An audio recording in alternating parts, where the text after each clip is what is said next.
తిరుపతి నగరానికి తలమానికంగా అవిలాల చెరువును ట్యాంక్ బండ్ తరహాలో అభివృద్ధి చేస్తామని నగర అభివృద్ధి సంస్థ తుండా చైర్మన్ డాలర్స్ దివాకర్ రెడ్డి స్పష్టం చేశారు. ముఖ్యమంత్రి చంద్రబాబు ఆశయాలకు అనుగుణంగా అవిలాల చెరువును తిరుపతి నగరానికి ఒక అత్యద్భుతమైన పర్యాటక ప్రాంతంగా అలాగే పర్యావరణ హిత కేంద్రంగా తీర్చిదిద్దడమే లక్ష్యమని చైర్మన్ తెలిపారు. ఈ క్రమంలో తుండా వైస్ చైర్మన్ ఆర్ గోవిందరావుతో కలిసి అవిలాల చెరువుకు క్షేత్రస్థాయిలో క్షుణ్ణంగా పరిశీలించారు. చెరువు పరిసరాల అభివృద్ధి మరియు సుందరీకరణ, పర్యావరణ పరిరక్షణ అంశాలపై అధికారులతో చర్చించారు. ఈ సందర్భంగా తుండా చైర్మన్ డాలర్స్ దివాకర్ రెడ్డి మాట్లాడుతూ ముఖ్యమంత్రి ఆశయాల మేరకు తిరుపతిని కేవలం స్మార్ట్ సిటీగా మాత్రమే కాకుండా ప్రజలకు ఆహ్లాదాన్ని ఇచ్చే నగరంగా తీర్చిదిద్దుతామని తెలిపారు.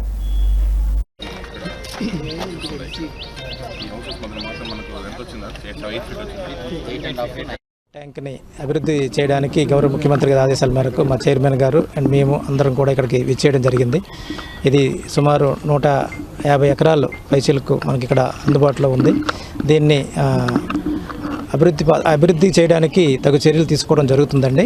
మెయిన్ దీనికి పేరూరు ట్యాంక్ నుంచి తుమ్మలపల్లి ట్యాంక్ నుంచి వాటర్ ఏదైతే ఫ్లో ఉందో ఇన్ఫ్లో దాన్ని అభివృద్ధి చేసి ఈ వాటర్ వచ్చేటట్లు చేసి దీనికి చుట్టూ బండ అనేది ఏర్పాటు చేసి వీలైనంత త్వరగా దీన్ని టూరిజం స్పాట్గా తీర్చిదిద్దడానికి తగు చర్యలు తీసుకోవడం జరుగుతుందని సభాముఖంగా అందరికీ తెలియజేస్తున్నామండి. Thank you. అందరికీ నమస్కారం.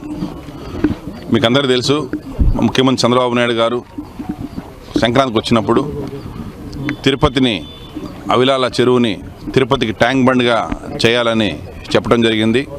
సో అందులో భాగంగానే ఈరోజు అవిలాల చెరువు ఇన్స్పెక్షన్కి రావడం జరిగింది.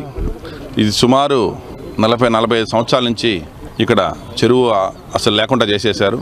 దీన్ని ఒక గ్రౌండ్గా మార్చేసినారు. సో ఈ వెస్టర్న్ సైడ్ వచ్చే వాటర్ అంతా కూడా ఈరోజు దళా చెరువు కావచ్చు, పేరూరు చెరువు కావచ్చు, ఆల్రెడీ తుమ్మలగొండ చెరువు కూడా మొత్తం గ్రౌండ్ చేసేసారు. సో కాబట్టి ఈ వాటర్ అంతా కూడా వచ్చి తిరుపతి మొత్తం కూడా ఫ్లడ్స్లో ఎఫెక్ట్ అవుతుంది. కాబట్టి ఫ్యూచర్లో ఎంత పెద్ద ఫ్లడ్ వచ్చినా కూడా తిరుపతికి ఏ ఇబ్బంది రాకుండా ఉండదు. ఒకటి గ్రౌండ్ వాటర్ ఇక్కడ రూరల్ ఏరియాలో మొత్తం కూడా అపార్ట్మెంట్స్ కల్చర్ ఎక్కువైపోయి ఎక్కువ నెంబర్ హౌసెస్ వచ్చేసాయి. కాబట్టి గ్రౌండ్ లెవెల్ వాటర్స్ కూడా తగ్గిపోయినాయి. సో ఫ్యూచర్లో గ్రౌండ్ వాటర్ లెవెల్ కూడా ఎటువంటి పరిస్థితులు తగ్గకుండా ఒక 2 to 3 మీటర్స్లోనే వాటర్ వచ్చే విధంగా మనం గ్రౌండ్ వాటర్ని కూడా ప్లాన్ చేయాలి. 2. మూడోది ఒక టూరిజం హబ్గా ఉండేటట్టుగా 3.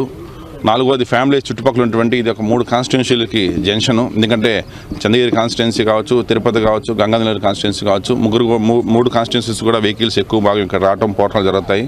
సుమారు కొన్ని వేల వెహికల్స్ ఇక్కడ ఈ రూట్లో పోతాయి. కాబట్టి వాళ్ళకి ఒక జంక్షన్గా ఫ్యామిలీస్తో స్పెండ్ చేసేదానికి, అదే కాకుండా ఇంకా వాటర్ స్పోర్ట్స్ గేమ్స్ అన్నీ కూడా పెట్టేదానికి ఇది ఒక మంచి ప్రాంతము. సో ఇవన్నీ ఆలోచించుకొని మా పెద్ద